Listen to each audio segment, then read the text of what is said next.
Hello hi నమస్తే welcome to sauce TV. నేను మీరు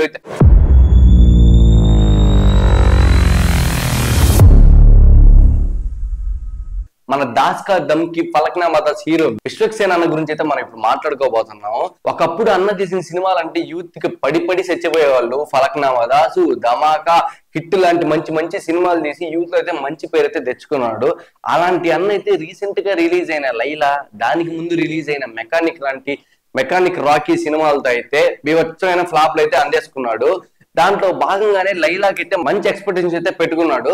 దాంట్లో భాగంగానే లేడీ కిటప్ కూడా అన్నేసి ప్రేక్షకులు అయితే బాగా టెంప్ట్ అయితే చేశాడు. కానీ అది కూడా కంటెంట్ లేక బాగా డల్ అయిపోయి డిజాస్టర్ అయితే మిగిలిపోయింది.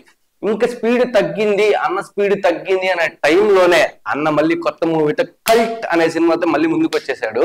రీసెంట్ గానే పూజ శర్మ కూడా అయింది. దీంట్లో అయితే హీరోయిన్స్ గా గాయత్రి భరద్వాజ్ అండ్ అలాగే యజ్ఞ అయితే ఇద్దరు హీరోయిన్ అయితే చేస్తున్నారు. దీంట్లో ఇంట్రెస్టింగ్ విషయం ఏంటంటే అన్నే డైరెక్టర్, అన్నే రైటర్. ఇలా అన్న పాత సినిమాలో అయితే ఫలక్నామా దాసు, దాస్కా దమ్కి అయితే అన్నే డైరెక్షన్, అన్నే రైటర్ అయితే ఉన్నాడు. దాంట్లో భాగంగానే ఫలక్నామా దాస్ అయితే మంచి పాజిటివ్ టాక్ అయితే అందుకుంది. ఇప్పుడైతే ఈ కల్ట్ మూవీ ఎలా ఉండబోతుంది.